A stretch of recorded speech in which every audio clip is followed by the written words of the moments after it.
For forever, it felt like the era we grew up on in the NBA would just never end. Even as they got older, guys like LeBron, Steph, and KD continued to be dominant and even won some titles as they aged. But over halfway into the 2020s, it feels like we finally entered a new era. Yeah, I mean, Steph, KD, and LeBron are still great players and arguably top 10 in the league, but the way this season has started, we got a whole new crop of young guys, and the sun sets on every day, and with Jokic, Giannis, Shea, Wemby, future is now in the NBA.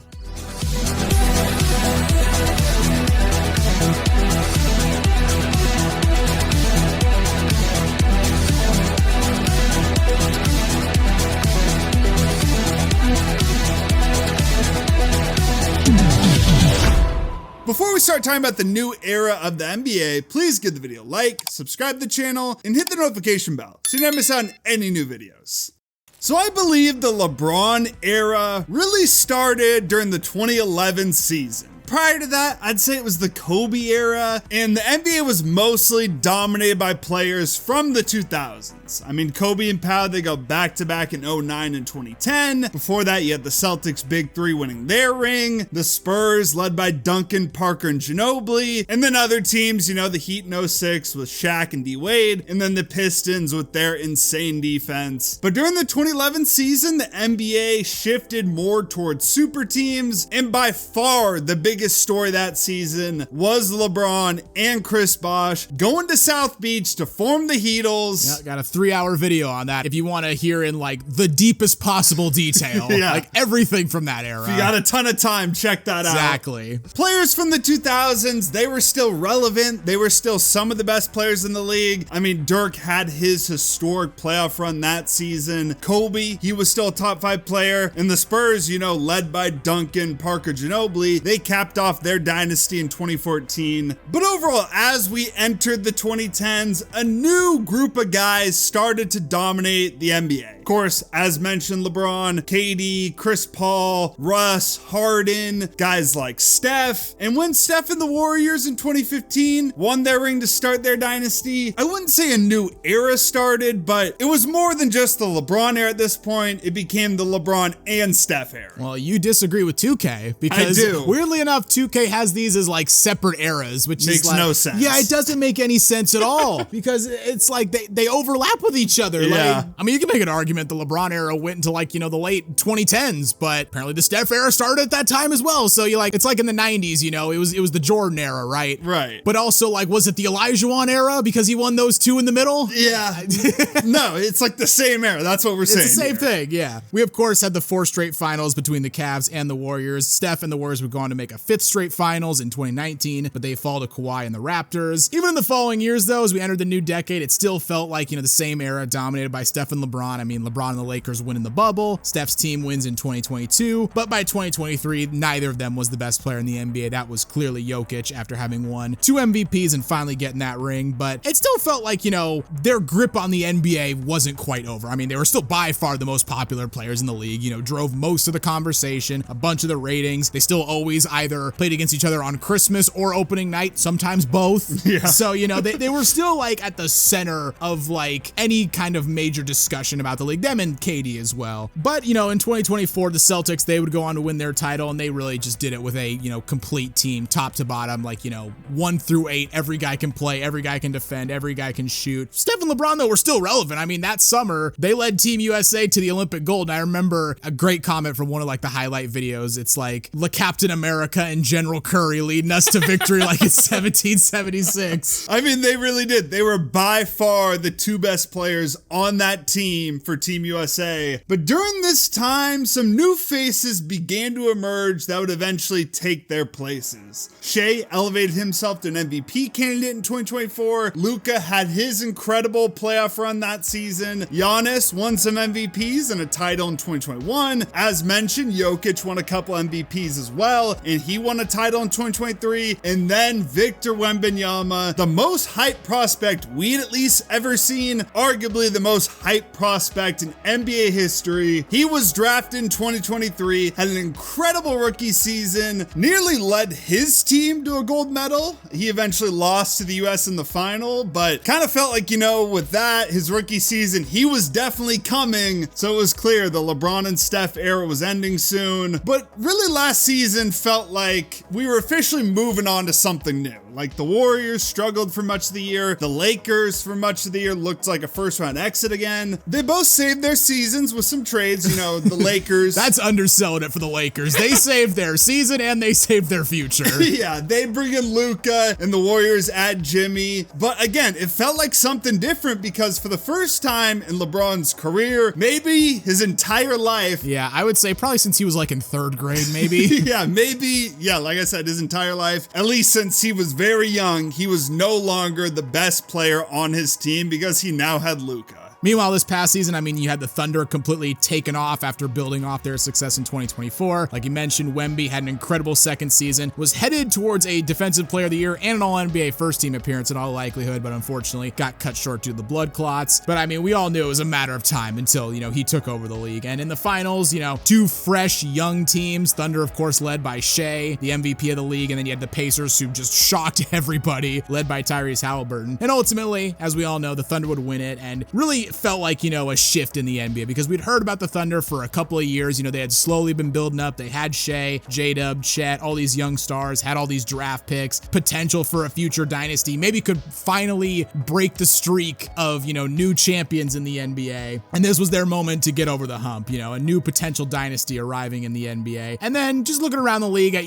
the guys that are still hanging on from when we started watching. Chris Paul, respect for him for still trying, still suiting up. It is cool to see him back with the Clippers, but wow, it's not the same. Yeah. It's like, I don't know, like an actor reprised the role 20 years later in a reboot or something, and you're just like, it's cool to see you playing the role again, but maybe you should have left well enough alone. Yeah, you got some miles on you now. Exactly. And then, there was Paul George. He was already washed off last season, but him at media day, gripping the ball, doing the scream, didn't look good. Okay, these guys who do these poses at media day, surely they have to know Exactly. that this is going to be used against them in the future. I'm sure they're not going to go to the poor photographer and be like, actually, I don't really feel like doing this. They're just going to do what they're told. But in the back of mind, when Paul George is doing that, screaming pose, holding the ball, he's got to know, if I don't deliver, this is going to be everywhere on social media. Yeah, you'd think. There was Kevin Love on the Jazz with just crazy wash. Yeah. You had Al Horford on the Warriors. He hasn't been great to start the season. At media day, it didn't look good. CJ on the Wizards. All around the league, guys just looking washed as hell. Guys, we remember being all-stars, making big plays. Honestly, the only one who looks at home is Dame on the Blazers. Yeah. Because we just saw him in that for so long. It's his little stint in Milwaukee is kind of just a blip on the radar. It's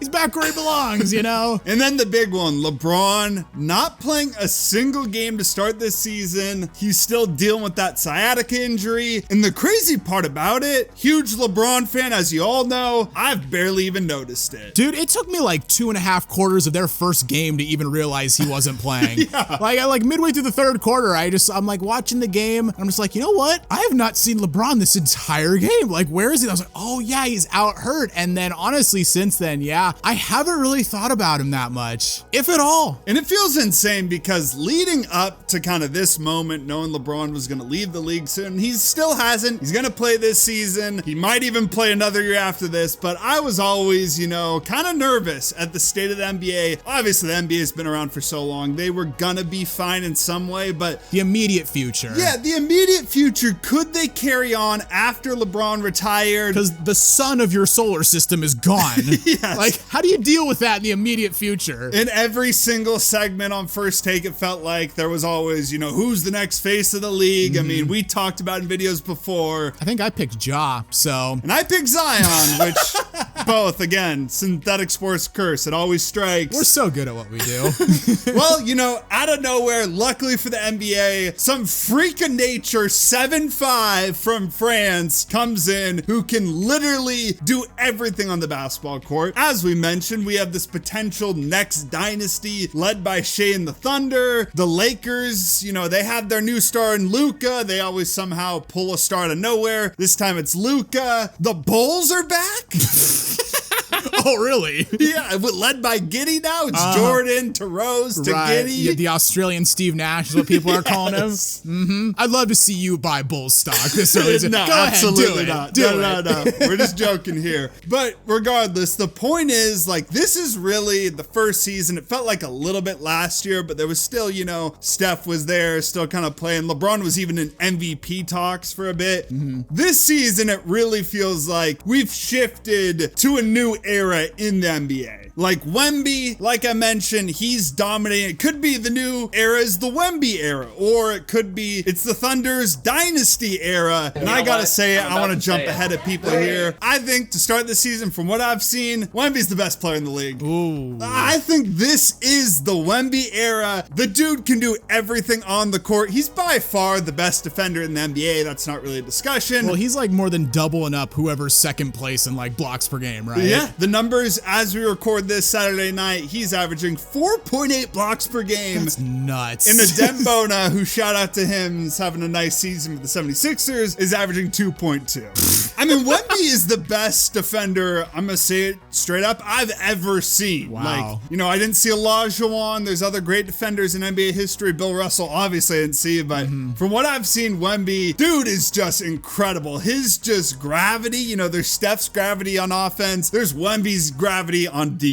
Well, I mean, in our video last Monday, we mentioned how, you know, he's got a chance to be, you know, the future GOAT, which, by the way, fun fact, that video doesn't exist anymore because I accidentally deleted it. So, I mean, if anyone's got it out there, you know, you've got some lost media. Right. Like, you and us are the only ones who still have that video file. But then you also have the Thunder as well. And, you know, as we record this on Saturday night, they're still undefeated, all without J-Dub playing a single game. God damn. AJ Mitchell's been playing out of his mind. Like, somehow the Thunder just keep finding these guys like, you know, diamonds in the rough out of nowhere. So, you know, maybe in 10 years we look back at this era and, you know, it's the Thunder dynasty era. I know it's been the era of parity. We've got the second apron. That'll probably start hitting them in the seasons to come. But I mean, at a certain point, they're the team that's most well equipped to like just push through it because they have all these draft picks. And seemingly, even when they have to pick in the second round, they still somehow hit on these picks. And I think AJ Mitchell's locked up on like a 3-year, $9 million deal. So Come on. F all of us. Come on. And I gotta just say, I am so happy by how seamless it feels like this transition has been, because I was worried, like I said, like after LeBron was gone, after Steph was gone. I mean, I saw the NBA a little bit before Steph joined, but I've never seen an NBA without LeBron. And, you know, with him missing the start of the season and it still being a great year, this is the most I've enjoyed the NBA in a long time. And that's mainly because the Blazers are like somewhat relevant again.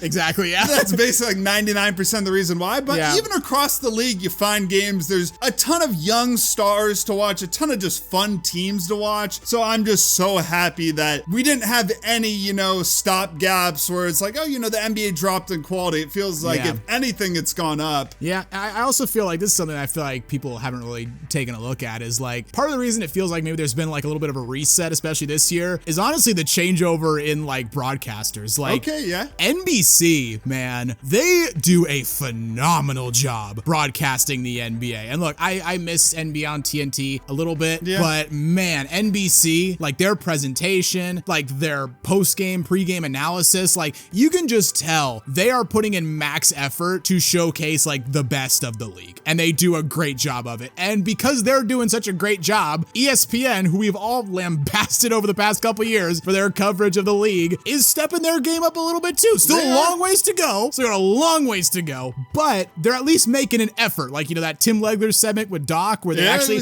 broke down some X's and O's. I was like, this is great. Like, I love to see this. Like, believe it or not, I don't want 90% of the coverage of the NBA to be Big Perk and Stephen A yelling at each other. Yeah, so wrapping this up, the good news for us NBA fans, the league's never going away. We're always going to see incredible stars, and it's even more international than ever. So we're really seeing the best of the best. Like back way before our time, we had Wilt and Bill Russell. Then it went to Kareem and Dr. J. In the 80s, we had Bird and Magic saving the NBA. The 90s was Jordan. Following that, it was the 2000s, Shaq, Kobe, and Duncan. And then from like when we really started watching the 2010s, LeBron, Steph, and KD. And now in the 2020s, it was initially started by Jokic and Giannis. And now you got Shea, you got Wembanyama, of course you got Luka and Jokic and Giannis are still here playing at an insanely elite level. Another guy, we haven't even mentioned his name yet. Anthony Edwards, too. Yeah. When he doesn't even make the conversation. Exactly. Like, that's how great the league is right now.